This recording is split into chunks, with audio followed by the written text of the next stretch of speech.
Ya, oke. Assalamualaikum warahmatullahi wabarakatuh. Perkenalkan nama.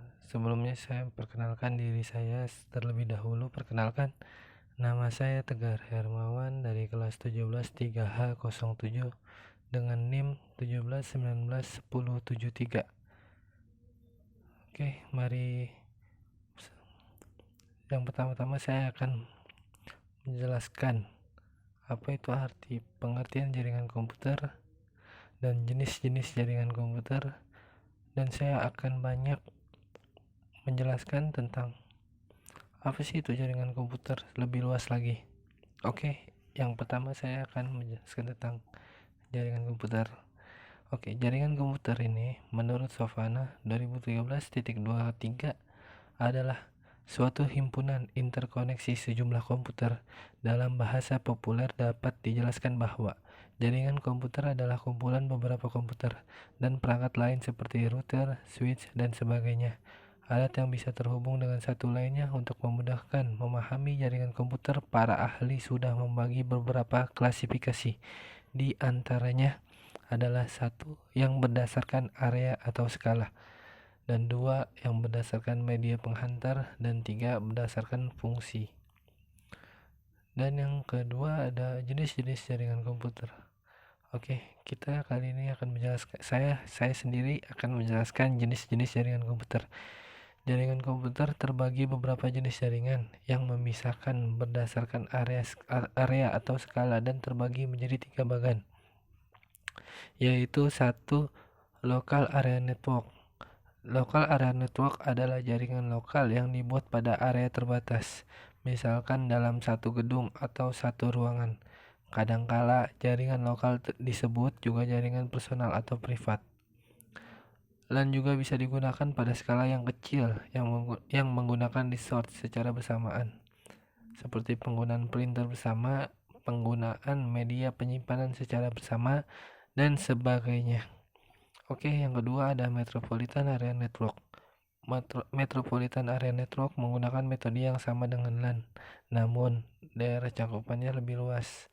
Daerah cakupan MAN bisa satu RW, beberapa kantor yang berada dalam satu komplek yang sama, satu atau beberapa desa, satu dan beberapa kota dapat dikatakan MAN pengembangan dari LAN.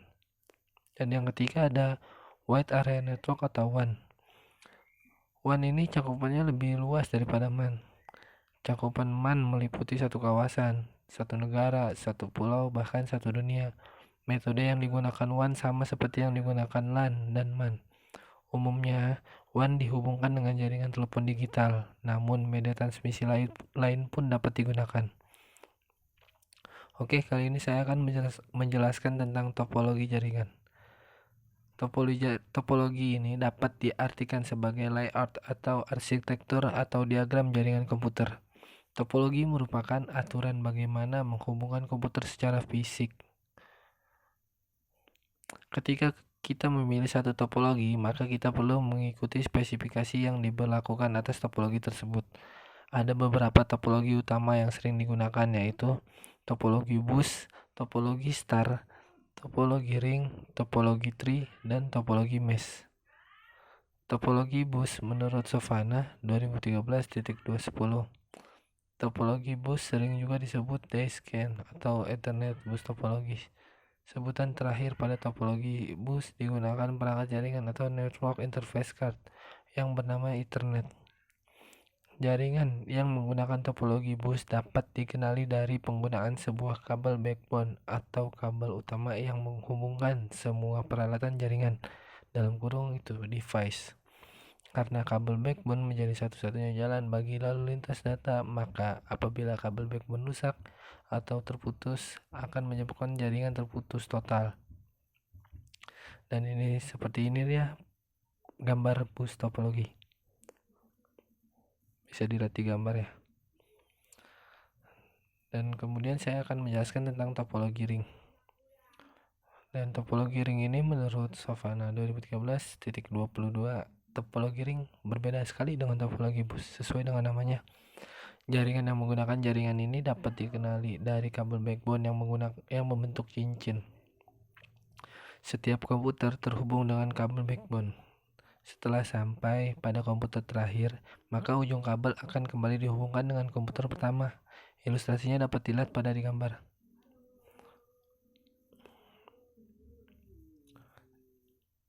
Dan yang ketiga ada topologi star. Menurut Nugroho 2016.2.11, topologi star adalah topologi yang setiap perangkatnya dihubungkan pada satu perangkat penghubung, dalam kurung itu sentral, ke perangkat-perangkat yang lain. Tanpa kita sadari, topologi star sering kita gunakan apabila kita mempunyai 3 komputer dan sebuah perangkat penghubung. Entah itu menggunakan switch, hub, atau router. Maka agar ketiga komputer tadi bisa saling berkoneksi, tindakan otomatis yang kita lakukan adalah menyambungkan setiap komputer yang ada dengan perangkat penghubung tersebut. Dan ini dia contoh topologi star. Dan yang keempat ada topologi tree. Topologi tree adalah topologi yang menggabungkan topologi star bus. Topologi ini bisa digambarkan seperti akar kerucut atau pohon jaringan. Bisa lihat di gambar ini ada topologi tree. Oke, kita langsung saja ke topologi mesh. Dan topologi mesh ini dapat dikenali dengan hubungan poin atau hubungan point to point atau satu komputer ke komputer yang lain. Setiap komputer 10 terhubung ke komputer lain melalui kabel, bisa dengan kabel koaksial, twisted pair, bahkan setar optik. Jaringan ini jarang dipakai karena boros di kabel. Oke, mungkin itu yang saya jelaskan awal dari saya, dan yang kemudian saya akan menjelaskan IP address atau TCP atau IP. Pada prinsip dasarnya, suatu komunikasi data merupakan proses pengiriman data dari suatu komputer ke komputer yang lain. Untuk terselenggaranya proses pengiriman paket data tersebut, terdapat beberapa permasalahan yang sangat rumit. Diantaranya adalah harus adanya kesamaan bahasa antara satu komputer dengan komputer yang lain agar dapat berkomunikasi. Selain itu, adalah bagaimana paket data tersebut dapat dikirim ke komputer yang lain sesuai tujuannya. Terlebih lagi, bila hubungan komputer tersebut tidak berada pada lokasi jaringan yang sama, untuk kebutuhan ini komputer harus ditambahkan alat khusus yang dikenal selanjutnya sebagai NIC atau Network Interface Card. Jenis bermacam-macam tergantung media fisik yang digunakan untuk mentransfer data. Contohnya interface internet yang baik digunakan pada jaringan LAN yang menggunakan kabel UTP atau yang banyak orang kenal adalah UTP. Dan kemudian kita ada format penulisan IP address. Format penulisan IP address ini adalah kumpulan bilangan 32 bit yang dibagi atas segmen. Dan setiap segmen terdiri dari 8 bit. IP address merupakan identifikasi setiap host atau lebih yang tergabung ke internet menggunakan IP address yang sama. Dan kita di sini ada contoh IP address sebagai berikut: 01.000.100.100.111.000.111.000.1 jika dikonversikan ke bilangan desimal menjadi 68.129.255.1. Jangkauan alamat range address yang bisa digunakan adalah dari 000 atau kita langsung saja ke 0.0.0.0 sampai dengan 255.255.255.255. Oke, selain itu ada beberapa IP address yang tidak bisa digunakan untuk host internet. IP address ini hanya digunakan untuk host LAN. Kita bisa menggunakan IP address di atas untuk keperluan jaringan lokal. Inilah yang disebut dengan private IP address, non-reachable IP address.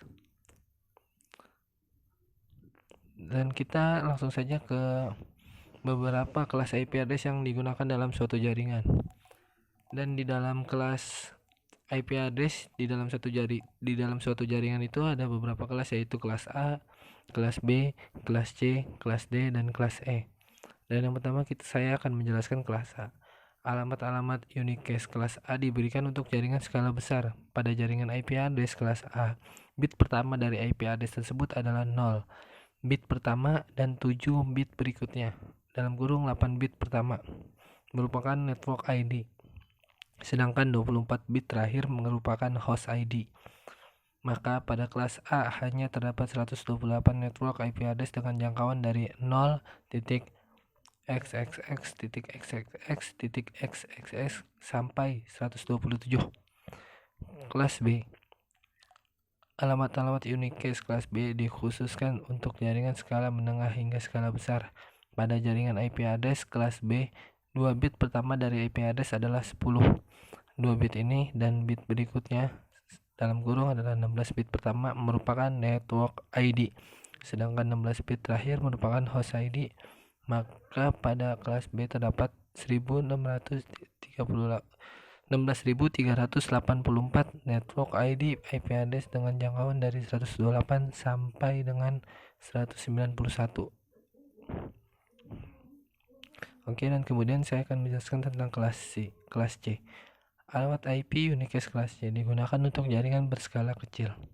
Pada jaringan IP address kelas C, 3 bit pertama dari IP address adalah 110. 3 bit ini dan 21 bit berikutnya.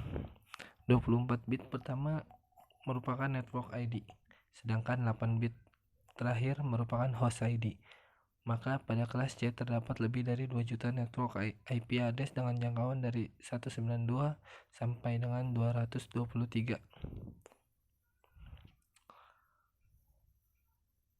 Dan kemudian saya akan menjelaskan tentang kelas D.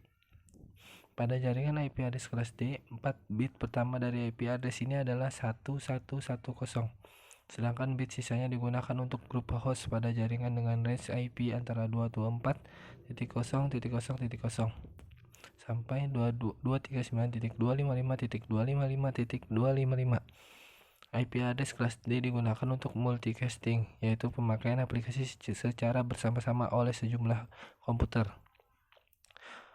Multicasting berfungsi untuk mengirimkan informasi pada nomor-nomor host register.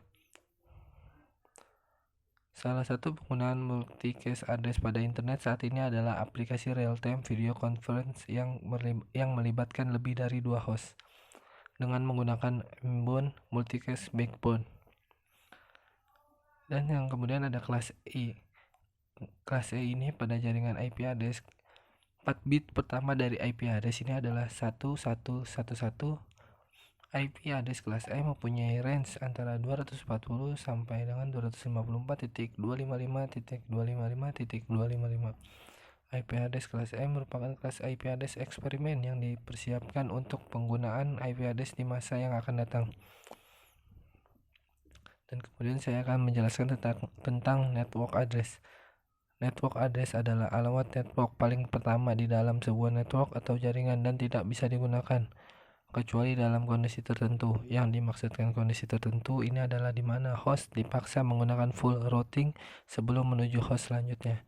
Jadi host akan dipaksa untuk melakukan komunikasi terlebih dahulu ke router sebelum bisa berkomunikasi dengan host lainnya. Contohnya adalah penggunaan MAX 32 atau netmax 255.255.255.255. Dengan teknik ini, network admin bisa meningkatkan keamanan jaringan, terutama di warnet atau hotspot yang memungkinkan user menggunakan netcard untuk mengganggu sambungan dari komputer lain. Bahkan bisa digunakan untuk tindak kejahatan lainnya jika dikombinasikan dengan snifing. Contoh IP address 192.168.0.0. Subnet max-nya adalah 255.255.255.0. Coba masukkan ini ke dalam konfigurasi IP LAN di Windows. Pasti akan ditolak karena 192.168.0.0 adalah alamat network dan tidak seharusnya digunakan. Dan selanjutnya saya akan menjelaskan tentang broadcast address. Broadcast address adalah alamat IP terakhir dari sebuah network dan tidak bisa digunakan sesuai dengan namanya broadcast address. IP ini digunakan untuk melakukan broadcasting ke semua host di dalam jaringan. Contoh penggunaan IP 192.168.0.1 Subnet max-nya adalah 255.255.255.0. Kemudian Anda lakukan ping ke 192.168.0.255. Maka host yang hidup dalam network Anda akan melakukan reply jika tidak terblokir firewall. Dan kemudian saya akan menjelaskan tentang subnetting. Pada dasarnya, subnetting ini adalah teknik untuk memecah jaringan network besar ke jaringan yang lebih kecil. Hal ini dilakukan dengan mengubah bit host ID pada subnet max menjadi network ID yang baru. Teknik ini juga bisa memecah network terlalu besar dan ribet menjadi network kecil-kecil dengan nama baru yang lebih mudah diatur. Subnetting biasanya dilakukan jika Anda menginginkan tambahan network tapi dengan jumlah host per network lebih kecil. Dan kemudian saya akan menjelaskan tentang internet. Internet atau Interconnected Network adalah sebuah sistem komunikasi global yang menghubungkan komputer-komputer dan jaringan-jaringan komputer di seluruh dunia. Pada awalnya, teknologi intranet datang bersama dengan teknologi internet. Perbedaannya adalah penggunaan firewall bagi jaringan lokal internet yang terkoneksi ke internet. Agar dapat melindungi aset sistem informasi yang dimiliki oleh perusahaan dari serangan pihak luar, hal ini menjadikan intranet benar-benar dapat berfungsi dengan baik secara independen daripada internet, karena intranet tidak terhubung dengan jaringan luar. Dengan kata lain, yang membedakan antara intranet dan internet adalah dari sisi penggunaannya. Aplikasi dan informasi dari intranet ditujukan hanya untuk perusahaan itu sendiri, sedangkan internet untuk kalangan umum atau mendunia. Komponen pembentukan dari intranet adalah yang pertama ada aplikasi browser, dan yang kedua ada komputer server, yang ketiga ada perangkat jaringan, yang keempat ada protokol TCP atau IP, dan yang kelima ada bahasa pemrograman, yang keenam ada komputer client, dan tujuh ada perangkat bantu atau development tool untuk manajemen jaringan lokal. Dan kemudian ada teknologi yang menghubungkan PC atau komputer di jaringan ke sebuah internet, antara lain adalah public line atau jalur umum dan dedicated line atau jalur khusus internet. Public line, jalur umum, menggunakan teknik dial-up melalui PTSN, teknologi GPRS, CDMA, DSL, ADSL, ISDN hingga PLC. Teknologi ini menggunakan sebuah perangkat yang dinamakan modem yang berfungsi sebagai penghubung atau koneksi ke penyedia jasa internet atau ISP. Dan kemudian ada dedicated line, merupakan jalur khusus yang hanya digunakan untuk keperluan koneksi internet. Koneksi dapat menggunakan media kabel, wireless, frame relay, VCAT maupun MPLS. Demikian informasi jaringan komputer tentang definisi dan perbedaan internet, intranet, dan extranet. Dengan adanya informasi ini diharapkan Anda dapat mampu menjelaskan definisi dan sekaligus membedakan antara internet, intranet, dan juga extranet, dan diharapkan juga dapat memahami bagaimana teknologi yang digunakan untuk membangun koneksi internet, menghubungkan jaringan lokal ke internet, mengenal teknologi wireless untuk membangun LAN dan koneksi internet. Dan kemudian 4 perangkat yang ada dalam jaringan komputer. Saya akan menjelaskan 4 perangkat yang ada dalam jaringan komputer itu. Yang pertama ada router. Router adalah sebuah perangkat yang berfungsi untuk menghubungkan dua jaringan atau lebih sehingga pengiriman data dari satu perangkat ke perangkat lain bisa diterima. Router itu bisa menghubungkan network jaringan yang menggunakan topologi seperti bus, star, dan ring. Dan ini ada contoh gambar router.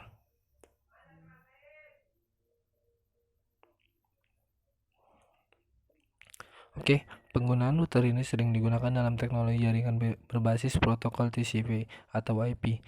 Untuk router yang digunakan dalam hal ini sering disebut dengan IP router. Selain itu, router juga bisa digunakan untuk membuat koneksi antara jaringan LAN dengan sebuah layanan telekomunikasi. Router ini sering disebut dengan akses server. Ada juga router yang menghubungkan jaringan lokal ke sebuah koneksi jaringan DSL. Router ini dinamakan dengan DSL router. Router di atas biasanya sudah dilengkapi dengan adanya fitur firewall. Router juga memiliki kemampuan untuk memblokir lalu lintas data yang dikirimkan melalui broadcast. Hal itu mencegah terjadinya broadcast storm. yang bisa mengakibatkan kinerja jaringan lebih lambat. Dan yang kemudian ada wireless card. Wireless data ini merupakan sebuah jaringan yang mampu menghubungkan dua device tanpa menggunakan kabel. Wireless card dapat menghubungkan dua atau lebih perangkat komputer sehingga bisa saling terhubung melalui jaringan Wi-Fi dan tanpa menggunakan kabel. Hal tersebut tentunya kita sering menggunakan, bukan? Sebab melalui jalur jaringan Wi-Fi maka kecepatan maksimal internet bisa kita rasakan. Oke, kemudian ada hub atau hub. Hub pada komputer gunanya untuk membagi server ke jaringan lain. Adapun kelemahan dari hub ini ialah jika ia rusak maka transmisi jaringan ke komputer juga tidak dapat berjalan dengan begitu. Dia tidak dapat mengatur kecepatan data yang dikirimkan ke komputer lainnya.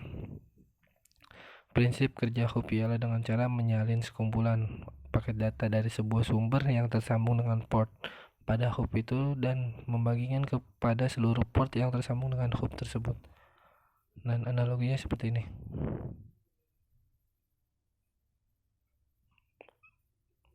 Oke, setelah kita melihat analoginya, jika dalam satu ruangan terdapat 5 orang dan hanya ada satu orang yang memiliki sebuah makanan, maka fungsi dari hub adalah membagi makanan yang hanya dimiliki satu orang tersebut ke seluruh orang yang ada di dalam ruangan. Oke, mungkin itu saja dan kemudian kita langsung ke switch. Switch merupakan sebuah hardware yang fungsinya hampir sama dengan hub. Ia bisa membagi-bagi jaringan lokal ke banyak perangkat komputer. Sementara fungsi utamanya switch ini ialah untuk menerima sinyal, mengirimkan data jaringan dari server ke perangkat lain. Namun kelebihan switch dibandingkan hub adalah switch lebih cerdas dalam membagi sinyal koneksi. Dengan kata lain, switch mampu membuat beberapa komputer mendapatkan kecepatan internet yang setara. Dan kemudian saya akan menjelaskan praktikum cabling, crossover, dan stack. Dan sini saya akan menjelaskan tentang kabel UTP atau Universal Twisted Pair. Digunakan untuk LAN dan sistem telepon. Kabel UTP terdiri dari 4 pasang warna konduktor tembaga yang setiap pasangnya berpilin, pembungkus kabel, proteksi, dan menyediakan jalur bagi tiap pasang kawat. Kabel UTP terhubung ke perangkat melalui konektor modular 8 pin yang disebut konektor RJ45. Pemasangan kabel UTP ini memiliki dua cara, yaitu strike dan crossover. Kabel strike digunakan untuk mengkoneksikan device yang berbeda, sedangkan kabel crossover untuk device yang sama. Sebuah standar yang mengatur masalah penyusunan kabel UTP yaitu EIA atau TIA 568A dan EIA atau TIA 568B. Dan kemudian saya akan menjelaskan tentang crimping tool atau alat yang biasa untuk memotong kabel UTP dan untuk menyempit ujung konektor. Dan ini sangat penting sekali tentunya bagi kita yang ingin belajar cara mengkrimping kabel. Alat ini bentuknya hampir sama dengan tank biasa yang sering kita lihat atau temui, atau kita bisa lihat tentang crimping tool itu banyak sekali di toko-toko atau yang lainnya. Di toko online kita bisa lihat, atau di Google itu kita banyak sekali menemukan crimping tool. Kamu bisa lihat sendiri, itu percis banget seperti tank, seperti tang, maaf maksud saya tang ya, lupa saya. Dan kemudian ada konektor RJ45. Konektor RJ45 adalah konektor kabel, adalah peripheral yang kita pasang pada ujung kabel. Tapi tujuannya agar kabel dapat kita pasang pada port LAN. Dan kemudian ada kabel tester. Kabel tester adalah alat untuk menguji hasil kerimpingan kita. Di situ kita bisa lihat hasil kerimpingan kita. Kalau sudah benar, maka lampu di kabel tester akan menyala dengan otomatis. Dan di situ ada sepertinya ada kayak nomor-nomornya 1, 2, 3 sampai 8. Dan kalau itu nyala semua, artinya kita sudah berhasil. Kemudian ada penyusunan kabel UTP, strike, trok, dan crossover. Kabel strike merupakan kabel yang memiliki cara pemasangan yang sama antara satu ujung yang lain dan ujung yang lainnya. Kabel strike digunakan untuk menghubungkan dua device yang berbeda. Dan urutan pengabelan strike TIA, EIA 568A wiring, urutan ujung kabel A, urutan ke ujung kabel B. Yang pertama ada putih hijau hijau, putih oranye biru, putih biru oranye, putih coklat coklat. Dan yang urutan ujung kabel B nya ada putih hijau hijau, putih oranye biru, putih biru oranye, putih coklat coklat. Intinya urutan pengabelan strike TIA dan atau EIA 568A wiring ini sama, mau yang ujung A dan ujung yang B. Dan sekarang kita akan menjelaskan yang 568B. Dari ujung kabel yang A ini kita menggunakan putih orange, putih hijau biru, putih biru hijau, putih coklat coklat. Dan yang ujung B ini adalah putih orange, putih hijau biru, putih biru hijau, putih coklat coklat. Yang 568A dan 568B ini mau ujung A mau ujung B itu tetap sama warnanya, tidak ada yang berubah. Oke, kita lanjut ke kabel crossover. Kita langsung aja ke kabel crossover, urutan pengabelan crossover yang 568B TIA EIA 568B. Dari ujung A nya kita ada putih orange, putih hijau biru, putih biru hijau, putih coklat coklat. Dan ujung B nya ada putih hijau hijau, putih orange putih orange, putih orange, putih coklat coklat, putih orange, putih coklat coklat, putih biru coklat.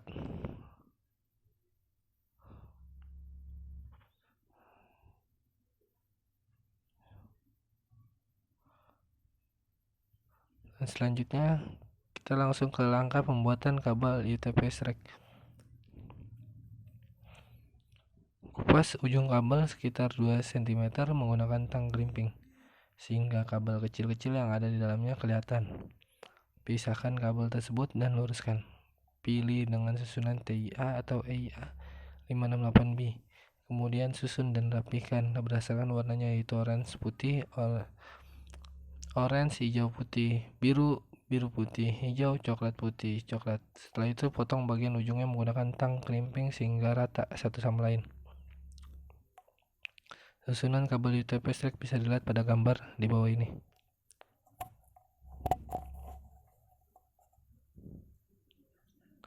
Oke, setelah kabel tersusun, ambil jack RJ45. Jack ini terdiri dari 8 pin. Pin 1 dari jack ini adalah pin yang berada paling kiri jika posisi pin menghadap kita. Berturut ke kanan adalah jack 2, 3 dan seterusnya. Kemudian memasukkan kabel-kabel tersebut sesuai dengan urutan kabel strike tadi, yaitu yang tadi ada di atas tadi ya. Dan kemudian kita langsung ke masukkan kabel tersebut hingga bagian ujungnya mentok di dalam jack. Kemudian masukkan jack RJ45 yang sudah terpasang dengan kabel tadi ke dalam mulut tang crimping yang sesuai dengan bagian pin jack RJ45 berada di dalam mulut tang. Sekarang kita sudah selesai memasang jack RJ45 pada ujung kabel pertama. Langkah-langkahnya sama pada nomor 1 sampai dengan 7 dengan pemasangan ujung kabel pertama tadi. Untuk itu ulangi langkah-langkah tadi untuk memasang jack RJ45 pada ujung kabel yang kedua. Kalau sudah, kemudian kita tes menggunakan LAN tester. Masukkan ujung-ujung kabel ke alatnya, kemudian nyalakan. Kalau lampu LED yang pada LAN semua nyala, yang dari nomor 1 sampai 8, berarti tandanya Anda sukses. Dan ini manfaat untuk dari kabel strike UTP yang telah terpasang dengan baik adalah menghubungkan antara komputer dengan switch, menghubungkan komputer dengan LAN pada modem kabel atau DSL, menghubungkan switch ke router, menghubungkan hub ke router. Banyak sekali ini manfaatnya. Dan kemudian ada kabel cross adalah sebagai berikut manfaatnya: menggunakan dua buah komputer secara langsung, menghubungkan dua buah switch, menghubungkan dua buah hub, menghubungkan switch dengan hub, menghubungkan komputer dengan router. Dan kemudian saya akan menjelaskan bab 4 dengan bridge key concept. Bridge GA adalah alat yang mampu menghubungkan jaringan komputer LAN yang berbeda. Bridge GA ini memungkinkan sekali untuk dilakukan koneksi jaringan komputer semisal Ethernet dengan fast Ethernet ataupun segala tipe jaringan yang serupa maupun sama namun dalam wilayah LAN yang berbeda. Itulah sedikit pengertian bridge. Dan kita langsung ke fungsi bridge.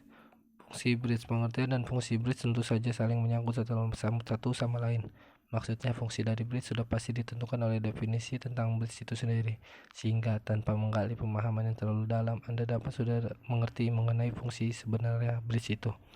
Bridge memiliki beberapa fungsi yang jelas, memudahkan koneksi komputer berbeda LAN dengan jumlah yang cukup banyak. Tanpa menggunakan bridge, mustahil komputer yang berbeda LAN tersebut dapat saling terhubung atau terkoneksi. Berikut ada beberapa fungsi bridge yang dapat Anda jadikan referensi. Saya akan menjelaskannya hanya beberapa saja ya.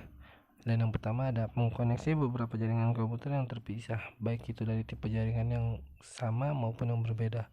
Dan juga ada mengcopy atau menyalin frame data dari sebuah jaringan ke jaringan yang lain dengan alasan jaringan tersebut tetap terhubung. Tentu ini banyak sekali fungsi bridge yang dapat Anda jadikan referensi. Bisa lihat di sini ya. Dan kemudian saya akan mode bridge dimanfaatkan sebagai access point atau pemancar, akan tetapi pelayanannya terbatas pada pelayanan satu klien aja. Apa sih itu mode bridge? Pengertian mode bridge ialah mode yang mengatur bridge untuk koneksi ke internet secara lebih valid. Terdapat dua jenis model bridge, yaitu model bridge itu sendiri dan mode up bridge. Dan yang tadi saya bilang manfaat dari mode bridge itu disebut juga dengan PTP. Mode ini dapat digunakan bagi network yang sifatnya routing ataupun bridging. Guna menggunakan mode ini, perangkat router board minimal memiliki lisensi level 3. Oke, dan langsung aja kita menjelaskan tentang keunggulan bridge. Keunggulan bridge yang satu ini adalah bridge tidak bisa memblokir paket broadcast layer 2, menambah delay pada jaringan. Teknik bridging akan memakan banyak bandwidth dari jarak dari network yang ada. Dan kelemahan bridge tidak bisa memblokir paket broadcast layer 2, menambah delay pada jaringan. Teknik bridging akan memakan banyak bandwidth. Perbedaan bridge dengan komponen sistem jaringan lainnya.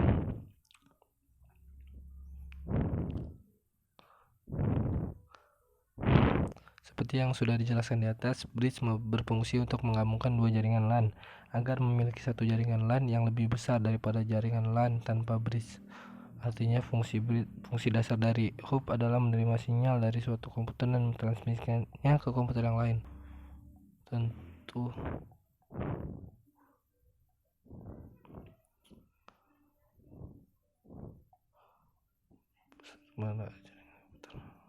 Oke, jadi fungsi dasar dari hub adalah menerima sinyal dari satu komputer dan mentransmisikannya ke komputer yang lain. Hub digunakan untuk sebuah jaringan yang sederhana, sedangkan switch memiliki fungsi yang digunakan untuk melakukan bridging transparan. Dan kemudian ada routing static. Routing static adalah routing yang dilakukan secara manual. Setiap jaringan yang akan di-routing harus dikonfigurasi satu persatu oleh administrator jaringan. Kelebihan dari static routing adalah lebih aman serta tidak membutuhkan sumber daya yang besar. Static routing dikenal lebih aman karena pada static routing tidak ada update informasi tabel routing yang dikirim ke router lain. Informasi yang terdapat dalam tabel routing antara lain network destination, jaringan tujuan, subnet max jaringan tujuan, dan gateway. Gateway bisa berupa next hop IP address pada router berikutnya yang akan dilalui paket atau out interface. Static routing lebih cocok jika digunakan pada perusahaan kecil karena pada perusahaan tersebut jaringan yang digunakan tidak terlalu besar dan kompleks. Dan ada dynamic routing. Dynamic routing adalah routing yang bekerja menggunakan protokol routing dan memiliki algoritma dalam menentukan jalur. Sementara Kelebihan dari dynamic routing ini adalah apabila terjadi perubahan dalam satu jaringan, maka protokol routing akan secara otomatis melakukan routing ulang sehingga dapat menyesuaikan dengan keadaan jaringan yang baru. Sementara kekurangannya adalah membutuhkan sumber daya jaringan yang lebih besar, sehingga performa jaringan dapat menurun. Dan ini ada perbedaan static routing dan dynamic routing. Static routing itu ada perubahan routing dilakukan secara manual, sedangkan dynamic routing perubahan routingnya dilakukan secara otomatis. Dan dari static routing itu tidak menggunakan protokol routing, sedangkan dari dynamic routing menggunakan protokol routing. Dan dari static routing itu tidak melakukan update table routing ke router lain, sedangkan dynamic routing melakukan update table routing secara periodik. Mungkin 3 saja yang bisa saya jelaskan. Mungkin bisa lihat lagi dari sininya yang melihat ini. Dan kemudian bab 6 ada simple QW. Simple QW adalah salah satu metode untuk melimit bandwidth yaitu dengan cara membagi bandwidth dari skala kecil sampai menengah. Simple QW digunakan untuk mengatur bandwidth upload dan download tiap user. Jadi admin dapat melimit target user tertentu menggunakan IP address. Selain IP address network address dan interface jaringan yang dapat diatur bandwidth-nya menggunakan simple QW. Cara kerja simple QW. Setiap antrian akan diproses sesuai aturan mula dari yang paling atas sampai yang paling bawah. Mengatur aliran paket data secara dua arah atau bidireksional. Membatasi trafik berdasarkan IP address. Satu antrian dapat membatasi dua trafik arah sekaligus. Dan cara kerja ini adalah pengaturannya sederhana dan statis. Kemudian pengertian QW tree. QW tree adalah salah satu diatur manajemen bandwidth di mikrotik yang sangat fleksibel dan cukup kompleks. Kebutuhan QW lebih detail berdasarkan service, protokol port, dan DSP. Cara kerja QW ini saya akan menjelaskan 3 saja. Setiap antrian akan diproses secara bersama-sama, mengatur aliran data secara satu arah atau direksional, dan mendukung PCI sehingga dapat membagi bandwidth secara merata. Mungkin kalian bisa lihat di sini atau Bapak bisa lihat di sini. Alhamdulillah. Dan kemudian saya akan menjelaskan, jika kita lihat dari simple QW dan QW tree, keduanya mempunyai kegunaan masing-masing. Jika Anda menginginkan konfigurasi yang simpel dan kebutuhannya hanya melimitasi berdasarkan target IP address atau interface, maka lebih baik menggunakan simple QW. Sedangkan jika kebutuhannya lebih kompleks dan harus menggunakan manual, maka harus cermat dalam pembuatannya. Maka lebih baik menggunakan QW tree. QW tree bisa melimitasi lebih detail berdasarkan service, protokol, port, dan DSP. Oke, mungkin itu saja yang bisa saya sampaikan. Dan penutup dari kesimpulan saya dari hari ini adalah jaringan komputer adalah kumpulan dari sejumlah perangkat berupa komputer, hub, switch, router, atau perangkat jaringan lainnya yang terhubung dengan menggunakan media komunikasi. Dan saran saya adalah tentunya masih banyak kekurangan dan kelemahannya karena terbatasnya pengetahuan dan kurangnya rujukan atau referensi yang ada hubungannya dengan judul makalah ini. Saya banyak berharap kepada pembaca yang budiman untuk memberikan kritik dan saran yang dapat membangun demi sempurnanya makalah ini. Semoga makalah ini berguna bagi penulis dan khususnya juga para pembaca pada umumnya. Terima kasih, itu saja dari saya. Billahi taufiq wal hidayah wal minkum. Assalamualaikum warahmatullahi wabarakatuh.